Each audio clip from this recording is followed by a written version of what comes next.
Hi friends, welcome back to SAG creation. ಇವತ್ತು ಕೂಡ crystal ಬೀಡ್ಸ್ನ ಬಳಸಿಬಿಟ್ಟು ಒಂದು ಕ್ರೋಶಾ ಬಾರ್ಡರ್ ಡಿಸೈನ್ನ ಹಾಕ್ತಾ ಇದ್ದೀನಿ. ಜಸ್ಟ್ ಒಂದು 9 ಪೀಸ್ ಅಥವಾ ಒಂದು 10 ಪೀಸ್ ಕ್ರಿಸ್ಟಲ್ ಬೀಡ್ಸ್ ಇದ್ದರೆ ಸಾಕು. ಈ ಡಿಸೈನ್ ಕಂಪ್ಲೀಟ್ ಆಗಿ ನೀವು ಸೀರೆ ಫುಲ್ಲಾಗಿ ಹಾಕೋಬೋದು.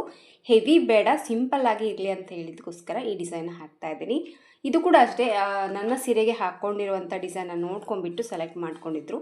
ಫಸ್ಟು ಹಾಕಿರುವಂಥ ಬಾರ್ಡರ್ ಸೀರೆಯನ್ನು ತೋರಿಸಿದ್ನಲ್ಲ, ಟ್ರೆಂಡಿಂಗ್ ಬಾರ್ಡರ್ ಸೀರೆ, ಇನ್ಸ್ಟಾಗ್ರಾಮ್ ಟ್ರೆಂಡಿಂಗ್ ಬಾರ್ಡರ್ ಸೀರೆ ಅಂತ ಏನು ತಮ್ಮನೇಲಿ ಬರಲಿಲ್ಲ, ಆ ಸೀರೆ ಮತ್ತು ಈ ಸೀರೆ ಬಂದು ಒಂದೇ ಆಂಟಿಯರ್ ಸೀರೆ ಆಗಿರುತ್ತೆ. ಎರಡಿಗೂ ಕೂಡ ಕುಚ್ಚು ಬೇಡ ಅಂತ ಹೇಳಿದ್ದಾರೆ. ಇದಕ್ಕೆ ಬಂದು ನನ್ನ ಸೀರೆಗೆ ಹಾಕಿರುವಂಥ ಡಿಸೈನ್ನ ನೋಡಿಬಿಟ್ಟು ಬೇಕು ಅಂತ ಕೇಳಿದರು. ಬಟ್ ಏನಪ್ಪ ಅಂತಂದರೆ ಅದಕ್ಕೆ ನಾನು ಮೀಶೋದಲ್ಲಿ ತರಿಸಿರುವಂಥ ಫ್ಲವರ್ ಬೀಡ್ಸ್ಗಳನ್ನ ಹಾಕಿದ್ದೆ. ಬಟ್ ಆ ಫ್ಲವರ್ ಬೀಡ್ಸು ಈ ಮ್ಯಾಚಿಂಗಲ್ಲಿ ಕಲರಲ್ಲಿ ಇರದೆ ಕಾರಣ ನಾನಿಲ್ಲಿ ಕ್ರಿಸ್ಟಲ್ ಬೀಡ್ಸ್ಗಳನ್ನ ಬಳಸಿಬಿಟ್ಟು ಆ ಡಿಸೈನ್ನ ಹಾಕ್ತಾ ಇದ್ದೀನಿ. ಹಾಗೆ ಇನ್ನೂ ಸ್ವಲ್ಪ ಗೋಲ್ಡ್ ಕಲರ್ ಬೀಡ್ಸ್ಗಳ ತೊಗೊಂಡಿದ್ದೀನಿ. ಇದು ಬಂದು ಆಪ್ಷನಲ್ಲು, ನಿಮಗೆ ಬೇಕಿದ್ದರೆ ಮಾತ್ರ ಹಾಕ್ಕೊಳ್ಳಿ, ಇಲ್ಲಾಂದರೆ ಥ್ರೆಡ್ಡಿಂದ ವರ್ಕ್ ಮಾಡಿ ನೀವು ಜಸ್ಟ್ ಕ್ರಿಸ್ಟಲ್ ಬೀಡ್ಸ್ನ ಹಾಕ್ಕೊಂಡ್ರೆ ಸಾಕು. ಲುಕ್ಕು ತುಂಬಾ ಚೆನ್ನಾಗಿ ಬರುತ್ತೆ. ಬಟ್ ಅವರು ಆ ಥರ ಬೀಡ್ಸ್ ಕೂಡ ಇರಬೇಕು ಅನ್ನೋದಕ್ಕೋಸ್ಕರ ಆ ಬೀಡ್ಸ್ಗಳನ್ನ ಹಾಕ್ತಾ ಇದ್ದೀನಿ. ಸೊ ಆ ಫ್ಲವರ್ ಬೀಡ್ಸ್ ಬದಲು ಈ ಕ್ರಿಸ್ಟಲ್ ಬೀಡ್ಸ್ಗಳನ್ನ ನಾನು ಯೂಸ್ ಮಾಡ್ತಾ ಇದ್ದೀನಿ. ಈ ಡಿಸೈನ್ಗೆ ತುಂಬ ಡಿಫ್ರೆಂಟಾಗಿ ಚೆನ್ನಾಗಿ ಕಾಣಿಸುತ್ತೆ. ಸೊ ಖಂಡಿತವಾಗ್ಲೂ ಒಂದ್ಸತಿ ಟ್ರೈ ಮಾಡಿ, ತುಂಬಾ ಈಸಿ. ಒಂದು 9 ಕ್ರಿಸ್ಟಲ್ ಬೀಡ್ಸು ಹಾಗೆ ಒಂದು ರೀಲ್ ದಾರ ಇದ್ದರೆ ಸಾಕು, ಕಂಪ್ಲೀಟಾಗಿ ಸ್ಯಾರಿ ಫುಲ್ಲು ಮುಗ್ದೋಗ್ಬಿಡುತ್ತೆ. ಅಷ್ಟು ಈಸಿ, ಕಡಿಮೆ ಖರ್ಚಲ್ಲಿ ನೀವು ಈ ಥರ ಬಾರ್ಡರ್ ಡಿಸೈನ್ನ ಹಾಕ್ಕೋಬೋದು. ನಿಮ್ಮ ಸೀರೆಗೆ ನೀವು ಕೂಡ ಟ್ರೈ ಮಾಡ್ಕೋಬೋದು. ಇದಕ್ಕೆ ದಾರ ಬಂದು ನೋಡಿ, ಸ್ಯಾರಿ ಕಲರು ದಾರ ನಾನು 8 ಎಳೆ ದಾರನ ತೊಗೊಂಡಿದ್ದೀನಿ. ಆಲ್ರೆಡಿ ಕ್ರಿಸ್ಟಲ್ ಬೀಡ್ಸ್ಗಳನ್ನ ತೋರಿಸಿದ್ದೀನಿ, ಯಾವ ಥರ 2 ಸಲ ಬೀಡ್ಸನ್ನ ತೊಗೊಂಡಿದ್ದೀನಿ ಇಲ್ಲಿ. ಹಾಗೆ ರೆಗ್ಯುಲರ್ ಆಗಿ ತೊಗೊಳ್ಳೋಂಥದ್ದು ನೀಡಲ್ ನಂಬರ್ ಬಂದು 9 ತೊಗೊಂಡಿದ್ದೀನಿ. ಫಸ್ಟ್ ನೋಡಿ, ಸ್ಟಾರ್ಟಿಂಗಲ್ಲಿ ಪಲ್ಲುಗೆ ನೀಡಲ್ನ ಹಾಕಿಬಿಟ್ಟು ದಾರನ ಹಿಡ್ಕೊತೀವಲ್ವ, ಆ ರೀತಿ ದಾರನ ಹಿಡ್ಕೊಂಡು ಲಾಕ್ ಮಾಡ್ಕೊಳ್ಳೋಣ. ಹೊಸಬರು ಯಾರಾದರೂ ನಮ್ಮ ಚಾನಲ್ನ ನೋಡ್ತಾ ಇದ್ದರೆ ಸಬ್ಸ್ಕ್ರೈಬ್ ಮಾಡ್ಕೊಂಡು ನೋಡ್ಕೊಳ್ಳಿ. ನೀವು ಸಬ್ಸ್ಕ್ರೈಬ್ ಮಾಡ್ಕೊಂಡು ನೋಡ್ಕೊಳ್ಳೋದ್ರಿಂದ ನಾನು ಹಾಕುವಂಥ ಫಸ್ಟ್ ವಿಡಿಯೋ ನೋಟಿಫಿಕೇಷನ್ ಅನ್ನೋದು ನಿಮ್ಮ ಮೊಬೈಲ್ಗೆ ಬರುತ್ತೆ. ಎಲ್ಲಕ್ಕಿಂತ ಮೊದಲಾಗಿ ನೀವು ನೋಡ್ಕೋಬೋದು. ಇಲ್ಲಿ ನೋಡಿ, 2 ಲಾಕನ್ನು ಹಾಕಿದ ಮೇಲೆ ಒಂದು ಚೈನ್ನ ಹಾಕ್ಕೊತಾ ಇದ್ದೀನಿ. ಒಂದು ಚೈನ್ನ ಹಾಕಿ ನೀಡಲ್ ಮೇಲೆ 1 ದಾರನ ಸುತ್ತಕೊಂಡು ಸ್ವಲ್ಪ ಯು ಶೇಪ್ ಇಟ್ಕೊಳ್ಳಿ. ತುಂಬ ದೂರ ಬೇಡ, ಸ್ವಲ್ಪ ಪಕ್ಕದಲ್ಲೇ ಹತ್ತಿರದಲ್ಲೇ ನೀಡಲ್ನ ಹಾಕಿ ದಾರನ ತೊಗೊಂಡು ಮತ್ತೆ ಒಂದು ಡಬಲ್ ಕ್ರೋಶೆ ಕಂಬನ ಹಾಕ್ಕೊತಾ ಇದ್ದೀನಿ. ಒಂದು ಡಬಲ್ ಕ್ರೋಶೆ ಕಂಬ ಹಾಕಿದ ಮೇಲೆ ಸ್ವಲ್ಪ ಥ್ರೆಡನ್ನು ಮೇಲೆ ಮಾಡ್ಕೊಂಡ್ಬಿಟ್ಟು ಸ್ವಲ್ಪ ದಾರನ ಮೇಲೆ ಮಾಡಿಕೊಂಡು ಒಂದು ಬೀಡ್ಸನ್ನು ತೊಗೊಂಡಿದ್ದೀನಿ. ಅದು ಉದ್ದ ಇರೋಂಥದ್ದು, ಒಂದು ರೀತಿ ಗೋಧಿ ಮಾಟ ಬೀಡ್ಸ್ ಅಂತಾರಲ್ಲ, ಆ ಮನೆಯನ್ನು ಚಿಕ್ಕದಾಗಿರೋದು, ತುಂಬ ಬಿಗ್ ಸೈಜಲ್ಲಿ ಏನಿಲ್ಲ, ಸ್ಮಾಲ್ ಸೈಜ್ ಇರೋವಂಥದ್ದು ಒಂದು ಉದ್ದ ಇರುವಂಥ ಬೀಡ್ಸನ್ನು ಪೋಣಿಸ್ಕೊಂಡ್ಬಿಟ್ಟು ಇದನ್ನು ಲಾಕ್ ಮಾಡ್ಕೋಬೇಕು. ಲಾಕನ್ನು ಹಾಕಿದ ಮೇಲೆ ನೀಡಲ್ ಮೇಲೆ 1 ದಾರ ಸುತ್ತಕೊಂಡು ಕೆಳಗಡೆ ಏನು ಡಬಲ್ ಕ್ರೋಶೆನ ಹಾಕಿದ್ದೀವಲ್ವ ಕಂಬದಲ್ಲಿ, ನೀಡಲ್ನ ಹಾಕಿ ದಾರನ ತೊಗೊಂಡು 2ರಿಂದ 1 ಸರಿ 2ರಿಂದ 1 ಸರಿ ಡಬಲ್ ಕ್ರೋಶೆನ ಹಾಕ್ತಾಯಿದ್ದೀನಿ. ಮತ್ತೆ ಒಂದು ಡಬಲ್ ಕ್ರೋಶೆ ಕಂಬ ಹಾಕಿದ ಮೇಲೆ ಮತ್ತೆ ನೀಡಲ್ ಮೇಲೆ 1 ದಾರ ಸುತ್ತಕೊಂಡು ಕೆಳಗಡೆ ಇರುವಂಥ ಡಬಲ್ ಕ್ರೋಶೆ ಕಂಬದಲ್ಲಿ ಹೋಗಿ ದಾರನ ತೊಗೊಂಡು ಮತ್ತೆ 2ರಿಂದ 1 ಸರಿ 2ರಿಂದ 1 ಸರಿ ಮತ್ತೆ ನೀಡಲ್ ಮೇಲೆ ದಾರ ಸುತ್ತಕೊಳ್ಳೋಣ. ಮತ್ತು ಕೆಳಗಡೆ ಇರುವಂಥ ಡಬಲ್ ಕ್ರೋಶೆದಲ್ಲಿ ಹೋಗಿ ನೀಡಲ್ನ ಹಾಕಿ ದಾರನ ತೊಗೊಂಡು ಮತ್ತೆ ಒಂದು ಡಬಲ್ ಕ್ರೋಶೆ ಕಂಬ, ಮತ್ತು ನೀಡಲ್ ಮೇಲೆ ದಾರ ಸುತ್ತಕೊಳ್ಳೋಣ. ಮತ್ತು ಇದೇ ಡಬಲ್ ಕ್ರೋಶೆ ಕಂಬದಲ್ಲಿ ಹೋಗಿ ಮತ್ತೆ ಒಂದು ಡಬಲ್ ಕ್ರೋಶೆ ಕಂಬನ ಹಾಕ್ತಾ ಇದ್ದೀನಿ.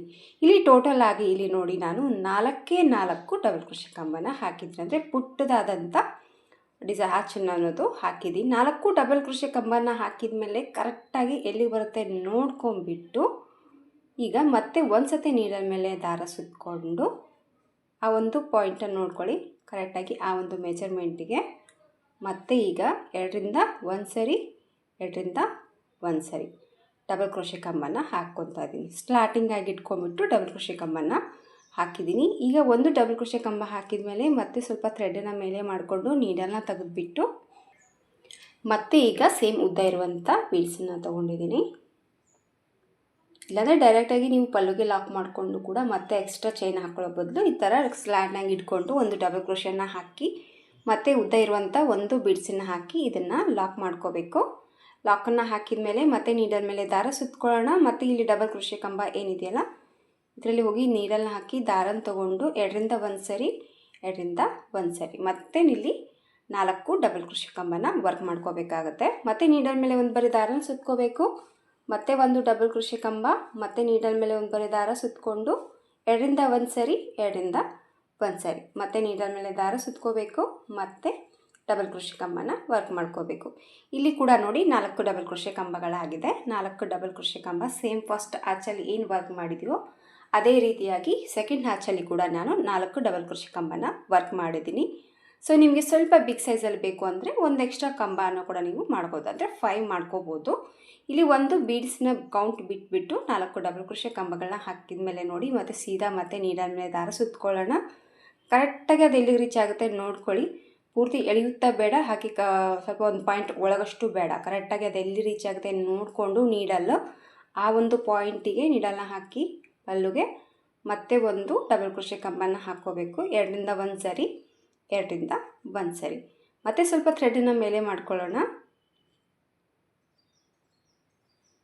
ಮತ್ತು ನೀಡಲ್ನ ತೆಗೆದುಬಿಟ್ಟು ಮತ್ತೆ ಒಂದು ಉದ್ದ ಇರುವಂಥ ಬೀಡ್ಸ್ ಇಲ್ಲಿ ಬಂದು ನೋಡಿ. ಪ್ರಶ್ನೆ ಹೇಳೋದು ನಿಮಗೆ ಅಕಸ್ಮಾತ್ ನಿಮಗೆ ಕ್ರಿಸ್ಟಲ್ ಬೀಡ್ಸ್ ಜಾಸ್ತಿ ಇಷ್ಟಪಡೋರಾಗಿದ್ದರೆ, ಸ್ವಲ್ಪ ಹೆವಿಯಾಗಿ ಬೇಕು ನಮಗೆ ಕ್ರಿಸ್ಟಲ್ ಬೀಡ್ಸ್ ಅನ್ನೋಂಗಿದ್ರೆ ಈ 3 ಆರ್ಚ್ಗಳನ್ನ ಒಂದೇ ಹತ್ತಿರದಲ್ಲಿ ಹಾಕಿಬಿಟ್ಟು ನೀವು ಮತ್ತೆ ಒಂದು ಹ್ಯಾಂಗಿಂಗ್ ಥರ ಕ್ರಿಸ್ಟಲ್ ಬೀಡ್ಸನ್ನ ಹಾಕ್ಕೊಂಡು ಡಿಸೈನ್ನ ಕಂಟಿನ್ಯೂ ಆಗಿ ಮಾಡ್ಕೋಬೋದು. ಬಟ್ ಬೇಡ ನಮಗೆ ಸ್ವಲ್ಪ ದೂರದಲ್ಲೇ ಇರಲಿ ಅಂದರೆ ಆರ್ಚ್ಗಳನ್ನ ಜಾಸ್ತಿ ಮಾಡಿಕೊಂಡು ಕ್ರಿಸ್ಟಲ್ ಬೀಡ್ಸ್ಗಳನ್ನ ಹಾಕ್ಕೋಬೋದು.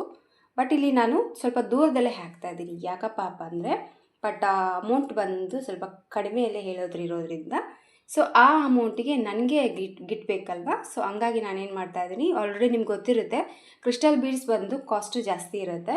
ಇದಕ್ಕೆ 1 ರೀಲ್ ದಾರ ತೊಗೊಂಡಿದ್ದೀನಿ, ಹಾಗೆ ಈ ಗೋಲ್ಡ್ ಕಲರ್ ಬೀಡ್ಸ್ ಕೂಡ ತೊಗೊಂಡಿದ್ದೀನಿ. ಇದ್ರ ಜೊತೆ ಮತ್ತೆ ನಾನು ಕಾಸ್ಟ್ಲಿ ಆಗಿರುವಂಥ ಕ್ರಿಸ್ಟಲ್ ಬೀಡ್ಸ್ ಕೂಡ ತೊಗೊಂಡಿದ್ದೀನಿ. ಬಟ್ ಅವ್ರು ಹೇಳಿರುವಂಥ ಪ್ರೈಸ್ಗೋಸ್ಕರ ನಾನೇನು ಮಾಡಿದ್ದೀನಿ, ಕ್ರಿಸ್ಟಲ್ ಬೀಡ್ಸ್ಗಳನ್ನ ಸ್ವಲ್ಪ ಕಡಿಮೆ ಕ್ವಾಂಟಿಟಿಯಲ್ಲಿ ಹಾಕಿದ್ದೀನಿ. ಅವ್ರಿಗೂ ಕೂಡ ಹೆವಿ ಹಾಕಬಾರ್ದು, ನನಗೂ ಕೂಡ ಲಾಸ್ ಆಗಬಾರ್ದು. ಅದಕ್ಕೋಸ್ಕರ ನಾನೇನು ಮಾಡಿದ್ದೀನಿ, ಇಲ್ಲಿ ತುಂಬ ಕಡಿಮೆ ಕ್ವಾಂಟಿಟಿಯಲ್ಲಿ ನಾನು ಕ್ರಿಸ್ಟಲ್ ಬೀಡ್ಸ್ಗಳನ್ನೋದು ಹಾಕಿದ್ದೀನಿ. ನಿಮ್ಮ ಸೀರೆಗೆ ನೀವೇನಾದರೂ ಟ್ರೈ ಮಾಡ್ಕೊತಾ ಇದ್ದೀರಾ, ನಿಮ್ಮ ಸೀರೆಗೆ ನೀವು ವರ್ಕ್ ಮಾಡ್ಕೊತೀನ ನನಗಿದ್ರೆ ಸೊ ನೀವು ಈ ಆರ್ಚ್ಗಳನ್ನ ಕಡಿಮೆ ಹಾಕ್ಕೊಂಡು ಹತ್ತಿರದಲ್ಲಿ ಕ್ರಿಸ್ಟಲ್ ಬೀಡ್ಸ್ಗಳನ್ನ ಹಾಕ್ಕೊಳ್ಳಿ. ಇಲ್ಲ ನಾನು ತೊಗೊಂಡಿರುವಂಥ ಪ್ರೈಸ್ಗೆ ಯಾರಿಗಾದರೂ ನೀವು ಕಸ್ಟಮರ್ಗೆ ಹಾಕ್ಕೊಳ್ಳೋಗಿದ್ರೆ ಇಷ್ಟು ಒಂದು ಗ್ಯಾಪಲ್ಲಿ ಕ್ರಿಸ್ಟಲ್ ಬೀಡ್ಸ್ಗಳನ್ನ ಹಾಕ್ಕೊಳ್ಳಿ ಸಾಕು. ಇದಕ್ಕಿಂತ ಜಾಸ್ತಿ ಬೇಡ. ಬಟ್ ಇಲ್ಲ ಸ್ವಲ್ಪ ಒಳ್ಳೆ ಪ್ರೈಸ್ ನೀವು ಜಾಸ್ತಿ ಹೇಳಿ ಕೊಡ್ತಾ ಇದ್ದೀರ ಅಂತ ನನಗಿದ್ರೆ ಇನ್ನು ಸ್ವಲ್ಪ ಹತ್ತಿರದಲ್ಲಿ ಕೂಡ ನೀವು ಹಾಕಿ ಕೊಡ್ಬೋದು. ಇದು ಬಂದು ನೋಡಿ ನನ್ನ 7ನೇ ಆರ್ಚನ್ನ ಹಾಕಿದ್ದೀನಿ. ಇದನ್ನು ನಾನು ಡೈರೆಕ್ಟಾಗಿ ಪಲ್ಲುಗೇನೆ ಲಾಕ್ ಮಾಡ್ಕೊತಾ ಇದ್ದೀನಿ. ಸೊ ಪಲ್ಲುಗೆ ಲಾಕನ್ನು ಮಾಡ್ಕೊಂಡ್ಮೇಲೆ ಸ್ವಲ್ಪ ಥ್ರೆಡನ್ನ ಮೇಲೆ ಮಾಡಿಕೊಂಡು ಕ್ರಿಸ್ಟಲ್ ಬೀಡ್ಸನ್ನ ಆ್ಯಡ್ ಮಾಡ್ಕೊತಾ ಇದ್ದೀನಿ. ಅಂದರೆ ಇಷ್ಟು ಗ್ಯಾಪ್ ಅನ್ನೋದು ಕೊಟ್ಟಿದ್ದೀನಿ. 1 2 3 4 5 6 7 ಆರ್ಚ್ಗಳನ್ನ ಹಾಕ್ಬಿಟ್ಟು ಈಗ ಮತ್ತೆ ನಾನು ಒಂದು ಕ್ರಿಸ್ಟಲ್ ಬೀಡ್ಸನ್ನು ತೊಗೊಂಡ್ಬಿಟ್ಟು ಹ್ಯಾಂಗಿಂಗ್ ಬೀಡ್ಸನ್ನು ಮಿಡ್ಲಲ್ಲಿ ಕುಚ್ಚು ಬದಲು ಈ ಒಂದು ಬೀಡ್ಸನ್ನು ನಾನು ಹಾಕ್ತಾಯಿದ್ದೀನಿ. ಸ್ಯಾರಿಲಿ ಸಿಲ್ವರ್ ಕಲರ್ ಕೂಡ ಇದೆ, ಹಂಗಾಗಿ ಕೆಳಗಡೆ ಇದಕ್ಕೆ ಒಂದು ಮುತ್ತಿಂದು ಬೀಡ್ಸ್ ಕೂಡ ಹಾಕಿದ್ದಾರೆ, ಅದು ಪರ್ಫೆಕ್ಟಾಗಿ ಮ್ಯಾಚ್ ಆಗುತ್ತೆ ಇದಕ್ಕೆ. ಸೊ ಈ ರೀತಿ ಹಾಕಿದ ಮೇಲೆ ಇದನ್ನು ಲಾಕ್ ಮಾಡ್ಕೊಳ್ಳೋಣ ಫಸ್ಟು. ಸೊ ಲಾಕನ್ನು ಹಾಕಿದ ಮೇಲೆ ಈಗ ಮತ್ತೆ ಡೈರೆಕ್ಟಾಗಿ ಪಲ್ಲುಗೆ ಕೂಡ ಒಂದು ಸತಿ ಲಾಕ್ ಮಾಡ್ಕೊಳ್ಳೋಣ. ಈ ರೀತಿ ಲಾಕನ್ನು ಹಾಕಿದ ಮೇಲೆ ನೋಡಿ ಈಗ ಮತ್ತೆ 1 ಚೈನ ಹಾಕ್ಕೊತಾ ಇದ್ದೀನಿ. 1 ಚೈನ ಹಾಕಿ ಮತ್ತೆ ನೀಡಲ್ ಮೇಲೆ 1 ಬರಿ ದಾರ ಸುತ್ತಕೊಂಡು ಜಸ್ಟ್ ಪಕ್ಕದಲ್ಲಿ ಸ್ವಲ್ಪ ನೋಡಿಕೊಂಡು ಒಂದು 2 ಪಾಯಿಂಟಷ್ಟು ಗ್ಯಾಪ್ ಬಿಟ್ಟು ಮತ್ತೆ ಒಂದು ಡಬಲ್ ಕ್ರೋಶೆ ಕಂಬ ಸೇಮ್ ಮತ್ತೆ ಸ್ವಲ್ಪ ಥ್ರೆಡನ್ನ ಮೇಲೆ ಮಾಡ್ಕೋಬೇಕು. ಮತ್ತು ಈಗ ಉದ್ದ ಇರುವಂಥ ಒಂದು ಬೀಡ್ಸನ್ನು ನೀವು ಹಾಕ್ಕೋಬೇಕಾಗತ್ತೆ. ಮತ್ತು ಇದನ್ನು ಲಾಕ್ ಮಾಡ್ಕೋಬೇಕು. ನೀಡಲ್ ಮೇಲೆ 1 ಬರಿ ದಾರ ಸುತ್ತಕೊಂಡು ಮತ್ತೆ ಕೆಳಗಡೆ ಇರುವಂಥ ಡಬಲ್ ಕ್ರೋಶೆ ಕಂಬದಲ್ಲಿ 4 ಟೈಮ್ ಡಬಲ್ ಕ್ರೋಶೆ ಕಂಬನ ಹಾಕಿಬಿಟ್ಟು ಆರ್ಚನ್ನ ರೆಡಿ ಮಾಡಿಕೊಂಡು ನೆಕ್ಸ್ಟ್ ಆರ್ಚ್ ಸೇಮ್ ಇದೇ ಮೆಥಡಲ್ಲಿ ನೀವು ಸ್ಯಾರಿ ಫುಲ್ಲಾಗಿ ಹಾಕ್ಕೊಂಡು ಹೋಗ್ಬಿಟ್ರೆ ಡಿಸೈನ್ ಕಂಪ್ಲೀಟಾಗಿ ಮುಗಿದೋಗ್ಬಿಡುತ್ತೆ, ಫಾಸ್ಟಲ್ಲಿ ಮುಗಿದೋಗ್ಬಿಡುತ್ತೆ. ನಾನು ಬಂದು ಸ್ಟಾರ್ಟಿಂಗಲ್ಲೇ ಕೂಡ ಹಾಕ್ಕೋಬೋದು, ಬಟ್ ನಾನು ಹಾಕಿಲ್ಲ. ಇಲ್ಲಿಂದ ಈ ಒಂದು ಬೀಡ್ಸ್ ಅನ್ನೋದು ಹಾಕಿದ್ದೀನಿ. ನಾನು ಹೇಳಿದ್ನಲ್ಲ ನಿಮಗೆ ಜಾಸ್ತಿ ಕ್ವಾಂಟಿಟಿಲಿ ಬೇಕಂದರೆ ಸ್ಟಾರ್ಟಿಂಗಲ್ಲಿ ಕೂಡ ನೀವು ಹಾಕ್ಕೊಂಡು ಹೋಗಿ. ಬಟ್ ಕಸ್ಟಮರ್ ಕಾಸ್ಟ್ ಇರೋದ್ರಿಂದ ನಾನೇನು ಮಾಡಿದ್ದೀನಿ, ಈ ರೀತಿ ಅಡ್ಜಸ್ಟ್ ಮಾಡ್ಕೊಂಡಿದ್ದೀನಿ. ಮಿಡ್ಲಲ್ಲಿ ಹಾಕ್ಕೊಂಡು ಹೋಗಿದ್ದೀನಿ. ಸ್ಟಾರ್ಟಿಂಗಲ್ಲಿಂದ ಹಾಕ್ಕೊಳ್ಳೋಂಗಿದ್ರೆ ನೀವು ಸ್ಟಾರ್ಟಿಂಗ್ ಕೂಡ ಹಾಕ್ಕೊಂಡು ಶುರು ಮಾಡ್ಕೋಬೋದು, ಅದು ಕೂಡ ಚೆನ್ನಾಗಿ ಕಾಣಿಸುತ್ತೆ. ಬಟ್ ನಾನು ಮಿಡ್ಲಲ್ಲಿಂದ ಶುರು ಮಾಡಿದ್ದೀನಿ. ಸೊ ಈ ರೀತಿ ಅಲ್ಲಲ್ಲಿ ನೀವು ಈ ಥರ ಬೀಡ್ಸ್ ಹಾಕಿದರೆ ಸೊ ಲುಕ್ಕು ತುಂಬಾ ಚೆನ್ನಾಗಿ ಬರುತ್ತೆ. ಸೊ ಆ ಥರ ಫ್ಲವರ್ ಬೀಡ್ಸ್ ನಿಮ್ಮ ಹತ್ರ ಇಲ್ಲ ಅಂದರೆ ಈ ರೀತಿ ಕ್ರಿಸ್ಟಲ್ ಬೀಡ್ಸಿಂದ ಕೂಡ ನೀವು ಟ್ರೈ ಮಾಡ್ಕೋಬೋದು. ಈಗ ನೋಡಿ 4 ಡಬಲ್ ಕ್ರೋಶೆ ಕಂಬಗಳನ್ನ ಹಾಕಿದ ಮೇಲೆ ಮತ್ತೆ ನೀಡಲ್ ಮೇಲೆ ದಾರ ಸುತ್ತಕೊಂಡು ಮತ್ತೆ ಒಂದು ಡಬಲ್ ಕ್ರೋಶೆ ಕಂಬನ ಹಾಕಿ ಸೇಮ್ ವರ್ಕನ್ನು ಮತ್ತೆ ಬೀಡ್ಸನ್ನು ಹಾಕಿಬಿಟ್ಟು ಸೇಮ್ ಮತ್ತೆ ಒಂದು ಬೀಡ್ಸು ಮತ್ತು 4 ಬರಿ ಡಬಲ್ ಕ್ರೋಶೆ ಕಂಬ. ಸೊ ಎಲ್ಲಿ ಏನು ಕಂಪ್ಲೀಟಾಗಿ ಸ್ಯಾರಿ ಫುಲ್ ಏನು ಚೇಂಜಸ್ ಏನು ಬರೋದಿಲ್ಲ ಫ್ರೆಂಡ್ಸ್. ಆರಾಮಾಗಿ ಹಾಕ್ಕೊಂಡು ಹೋಗ್ಬೋದು ನೀವು. ತುಂಬ ಈಸಿ ಇದೆ, ಹೆವಿ ವರ್ಕ್ ಏನಿಲ್ಲ, ಕುಚ್ಚು ಕೆಟ್ಟೋ ಕೆಲಸನೇ ಇಲ್ಲ. ಜಸ್ಟ್ ಈ ರೀತಿ ಸ್ಮಾಲ್ ಸೈಜಲ್ಲಿ ವರ್ಕ್ ಮಾಡಿಕೊಂಡು ಫಿನಿಶಿಂಗ್ ಮಾಡೋದು. ಒಂದು ದಿನದಲ್ಲಿ ಒಂದು 6 ರಿಂದ 7 ಸೀರೆಗೆ ಕೂಡ ನೀವು ಈ ಡಿಸೈನ್ನ ಹಾಕ್ಬೋದು, ವರ್ಕ್ ಫಾಸ್ಟ್ ಮಾಡೋರಾದರೆ. ಇಲ್ಲಿ ನೋಡಿ ನಾನು 7 ಆಚುಗಳನ್ನ ಹತ್ರದಲ್ಲಿ ಹಾಕಿಬಿಟ್ಟು ಈ ರೀತಿ ಕ್ರಿಸ್ಟಲ್ ಬೀಡ್ಸ್ ಅನ್ನೋದು ಹಾಕ್ತಾಯಿದ್ದೀನಿ. ಮಿಡ್ಲಲ್ಲಿ ತುಂಬಾ ಚೆನ್ನಾಗಿ ಬರುತ್ತೆ. ಸೊ ಸ್ಯಾರಿ ಕಲರ್ ಬಂದು ಈ ರೀತಿ ಇದೆ, ಹಾಗಾಗಿ ಈ ಥರ ಕಾಣಿಸ್ತಾ ಇದೆ. ಬಟ್ ಕಾಂಟ್ರಾಸ್ಟ್ ಕಲರಲ್ಲಿ ಏನಾದರೂ ನಿಮ್ಗೆ ಸ್ಯಾರಿ ಇದ್ದು ಕಾಂಟ್ರಾಸ್ಟ್ ಕಲರಲ್ಲಿ ಕ್ರಿಸ್ಟಲ್ ಬೀಡ್ಸ್ನ ತೊಗೊಂಡ್ರೆ ನಿಮಗೆ ಇನ್ನೂ ಸ್ವಲ್ಪ ಹೈಲೈಟ್ ಆಗಿ ಈ ಬೀಡ್ಸ್ ಅನ್ನೋದು ಕಾಣಿಸುತ್ತೆ. ಹತ್ರ ಇದ್ದರೂ ಕೂಡ ಲುಕ್ಕು ಇನ್ನೂ ಸ್ವಲ್ಪ ಚೆನ್ನಾಗಿ ಕಾಣಿಸುತ್ತೆ. ನಾನು ಹೇಳಿದ್ನಲ್ಲ, ನಿಮಗೆ ಹೆವಿಯಾಗಿ ಬೇಕು ಅಂದರೆ ಜಾಸ್ತಿ ಕ್ವಾಂಟಿಟಿಯಲ್ಲಿ ಹಾಕ್ಕೊಳ್ಳಿ. 3 ಆಚನ್ನ ಹಾಕ್ಕೊಂಡು ಕೂಡ ಹಾಕ್ಕೋಬೋದು, ಇಲ್ಲ 2 ಆಚುಗಳನ್ನ ಕೂಡ ಹಾಕ್ಬೋದು. ಇಲ್ಲಿ ಬಂದು ನಾನು ಇಷ್ಟೊಂದು ಗ್ಯಾಪ್ ಕೊಟ್ಬಿಟ್ಟು ಒಂದು ಬೀಡ್ಸ್ ಅನ್ನೋದು ಹಾಕಿದ್ದೀನಿ. ಹೇಳಿದ್ದೀನಿ, ನಿಮ್ಮ ಪ್ರೈಸ್ಗಳನ್ನ ನೋಡ್ಕೊಂಬಿಟ್ಟು ಹಾಕ್ಕೊಡಿ. ಅಕಸ್ಮಾತ್ ನಿಮಗೆ ಜಾಸ್ತಿ ಪ್ರೈಸನ್ನು ಕೊಡ್ತಾರೆ ಏನಾಗಿದ್ದರೆ ಜಾಸ್ತಿ ಕ್ವಾಂಟಿಟಿಯಲ್ಲಿ ಹಾಕ್ಕೊಡಿ. ಬಟ್ ನಾನು ರೆಗ್ಯುಲರ್ ಕಸ್ಟಮರ್ ಆಗಿರೋದ್ರಿಂದ ಅವರು ಬಂದು ಆ ಥರ ಡಿಸೈನ್ ಸೆಲೆಕ್ಟ್ ಮಾಡ್ಕೊಂಡ್ರಿಂದ ಬೀಡ್ಸ್ ಇಲ್ಲದೇ ಕಾರಣಕ್ಕೋಸ್ಕರ ನಾನು ನನ್ನ ಒಂದು ಪ್ರೈಸಿಗೆ ನನಗೂ ಕೂಡ ಇದಾಗಬಾರ್ದು ಅಂತ ಹೇಳಿಗೋಸ್ಕರ ನಾನು ಅಲ್ಲಲ್ಲಿ ಈ ಥರ ಒಂದು ಕ್ರಿಸ್ಟಲ್ ಬೀಡ್ಸನ್ನು ಹಾಕಿ ಕೊಡ್ತಾಯಿದ್ದೀನಿ ಅಷ್ಟೇ. ಸೊ ನೀವು ನೋಡ್ಕೊಂಬಿಟ್ಟು ಕಡಿಮೆ ಜಾಸ್ತಿ ನೋಡಿಕೊಂಡು ಹಾಕ್ಕೊಡಿ. ಈ ಥರ ಕಂಪ್ಲೀಟಾಗಿ ಸ್ಯಾರಿ ಫುಲ್ಲಾಗಿ ಫೈನಲ್ ಆಗಿ ಲುಕ್ಕು ಯಾವ ಥರ ಕಾಣಿಸುತ್ತೆ ಅಂತ ನಾನು ನಿಮಗೆ ತೋರಿಸ್ತೀನಿ. ಖಂಡಿತವಾಗ್ಲೂ ಟ್ರೈ ಮಾಡಿ, ತುಂಬಾ ಚೆನ್ನಾಗಿ ಕಾಣಿಸುತ್ತೆ. ಕಂಪ್ಲೀಟಾಗಿ ಡಿಸೈನ್ ಎಲ್ಲ ಹಾಕಿದ ಮೇಲೆ ಲುಕ್ ಬಂದು ನೋಡಿ ಈ ಥರ ಬಂದಿದೆ. ನಾನು ಒಂದು 9 ಪೀಸ್ ಇದ್ದರೆ ಸಾಕು ಅಂದೆ, ಬಟ್ ಇದಕ್ಕೆ ಒಂದು 12 ಪೀಸ್ ಹೋಗಿದೆ. ಯಾಕಂದರೆ ನಾನು 7 ಆಚುಗಳನ್ನ ಹತ್ತಿರದಲ್ಲಿ ಹಾಕಿ ಬೀಡ್ಸ್ ಹಾಕಿರೋದ್ರಿಂದ ಒಂದು 3 ಪೀಸ್ ಎಕ್ಸ್ಟ್ರಾ ಹೋಗಿದೆ ಅಂತಲೇ ಹೇಳ್ಬೋದು. ನಿಮಗೆ ಅಷ್ಟೇ ಕಡಿಮೆಲೇ ಬೇಕು ಅಂದರೆ ನೀವು ಆಚೆಸ್ನ ಜಾಸ್ತಿ ಮಾಡಿಕೊಂಡು ಈ ಒಂದು ಕ್ರಿಸ್ಟಲ್ ಬೀಡ್ಸ್ನ ಹಾಕ್ಕೋಬೋದು. ಒಂದು ರೀತಿ ಸೆಲ್ಫ್ ಕಲರಲ್ಲಿದೆ ಸ್ಯಾರಿ ಕೂಡ. ಗೋಲ್ಡ್ ಬೀಡ್ಸ್ ಹಾಕಿದ್ದೀನಿ, ಹಾಗೆ ಗೋಲ್ಡ್ ಕಲರ್ ಈ ಥರ ಬೀಡ್ಸ್ ಹಾಕಿರೋದ್ರಿಂದ ಸೊ ಲುಕ್ ನೋಡ್ಬೋದು, ತುಂಬಾ ಚೆನ್ನಾಗಿ ಬಂದಿದೆ. ಒಂದು ರೀತಿ ಎಲಿಗೆಂಟ್ ಲುಕ್ ಅಂತಲೇ ಹೇಳ್ಬೋದು. ಖಂಡಿತವಾಗ್ಲೂ ಟ್ರೈ ಮಾಡಿ, ಒಂದೇ ಸ್ಟೆಪ್ಪಲ್ಲಿ ತುಂಬಾ ಚೆನ್ನಾಗಿ ಬರುತ್ತೆ. ಇದು ಆಪ್ಷನಲ್ಲು, ನಿಮಗೆ ಬೇಕಿದ್ದರೆ ಮಾತ್ರ ಈ ಬೀಡ್ಸ್ನ ಹಾಕ್ಕೊಳ್ಳಿ. ಇಲ್ಲಾಂದರೆ ಜಸ್ಟ್ ನೀವು ಥ್ರೆಡ್ ವರ್ಕ್ ಮಾಡಿಕೊಂಡು ಅಲ್ಲಲ್ಲಿ ಹ್ಯಾಂಗಿಂಗ್ ಬೀಡ್ಸ್ ಹಾಕಿದರೂ ಕೂಡ ಹೈಲೈಟ್ ಆಗಿ ಇನ್ನೂ ಸ್ವಲ್ಪ ಚೆನ್ನಾಗಿ ಲುಕ್ ಅನ್ನೋದು ಇನ್ನೂ ಇದು ನೀಟಾಗಿ ಕಾಣಿಸುತ್ತೆ. ಇಲ್ಲಿ ಗೋಲ್ಡ್ ಬೀಡ್ಸ್ ಹಾಕಿರೋದ್ರಿಂದ ಇದು ಸ್ವಲ್ಪ ಅಲ್ಲಲ್ಲಿ ನಾವು ನೋಡಿದ್ರೆ ಮಾತ್ರ ಕಾಣಿಸುತ್ತೆ. ಬಟ್ ಇದು ನಿಮಗೆ ಹೈಲೈಟ್ ಆಗಿ ಬೇಕು ಅಂತಂದರೆ ಇಲ್ಲಿ ಹಾಕಿರುವಂಥ ಗೋಲ್ಡ್ ಕಲರ್ನ ಸ್ಕಿಪ್ ಮಾಡಿಕೊಂಡು ಜಸ್ಟ್ ನೀವು ಥ್ರೆಡ್ ವರ್ಕ್ಲೇ ವರ್ಕ್ ಮಾಡಿಕೊಂಡ್ರೆ ಸಾಕು, ಇನ್ನೂ ಸ್ವಲ್ಪ ಲುಕ್ಕು ತುಂಬಾ ಚೆನ್ನಾಗಿ ಬರುತ್ತೆ. ಸ್ಯಾರಿ ಪ್ಲೇಟ್ಸ್ ಮಾಡಿದಾಗ ತುಂಬಾ ಚೆನ್ನಾಗಿ ಕಾಣುತ್ತೆ. ಖಂಡಿತವಾಗ್ಲೂ ಒಂದ್ಸತಿ ಟ್ರೈ ಮಾಡಿ. 2 ಥರ ತೋರಿಸಿದ್ದೀನಿ, ಆ ಥರ ಫ್ಲವರ್ ಬೀಡ್ಸ್ ಇಟ್ಟು ಕೂಡ ಹಾಕಿ ತೋರಿಸಿದ್ದೀನಿ, ಈ ಥರ ಕೂಡ ಹಾಕಿ ತೋರಿಸಿದ್ದೀನಿ. ನಿಮಗೆ ಯಾವ ರೀತಿ ಇಷ್ಟ ಆಯಿತು ನೋಡ್ಕೊಂಬಿಟ್ಟು ಆ ರೀತಿ ಟ್ರೈ ಮಾಡಿ. ಅವತ್ತು ಹಾಕಿರುವಂಥದ್ದು ಸೆಮಿ ಮೈಸೂರು ಸಿಲ್ಕ್ ಸೀರೆಗೆ, ಬಟ್ ಇವತ್ತು ನಾನು ಒಂದು ಪ್ಯೂರ್ ರೇಷ್ಮೆ ಸೀರೆಗೆ, ಬಾರ್ಡರ್ ಸೀರೆಗೆ ಈ ಡಿಸೈನ್ ಸಿಂಪಲ್ ಆಗಿರುವಂಥ ಡಿಸೈನು ಕೂಡ ಹಾಕ್ಸ್ಕೊಂಡಿದ್ದಾರೆ. ಏಜ್ ಆಗಿರೋರು ಸ್ವಲ್ಪ ಹೆವಿ ಕುಚ್ಚು ಹಾಗೆ ಹೆವಿ ಡಿಸೈನ್ ಇಷ್ಟಪಡಲ್ಲ ಅಂಥವ್ರಿಗೆ ಈ ಡಿಸೈನ್ನ ನೀವು ಆರಾಮಾಗೆ ಹಾಕ್ಕೊಡ್ಬೋದು. ಇವತ್ತು ಕೂಡ ಅಷ್ಟೇ ಒಂದೇ ಕಸ್ಟಮರ್ ಸೀರೆಗಳಿಗೆ ಡಿಸೈನ್ಸ್ ಅನ್ನೋದು ಹಾಕ್ತಾ ಇದ್ದೀನಿ. ಮೊನ್ನೆ ಹಾಕಿರೋದು ಸೀರೆಗೆ ಇವತ್ತು ಕೂಡ ಹಾಕಿರೋಂಥದ್ದು. ಸೊ ಲುಕ್ ಬಂದು ನೋಡಿ ಈ ಥರ ಇದೆ. ಇದಕ್ಕೆ ಪ್ರೈಸ್ ತೊಗೊಳ್ಳೋದಾದರೆ ಒಂದು 300 ರೂಪೀಸ್ ನಾನು ಚಾರ್ಜ್ ಮಾಡಿದ್ದೀನಿ.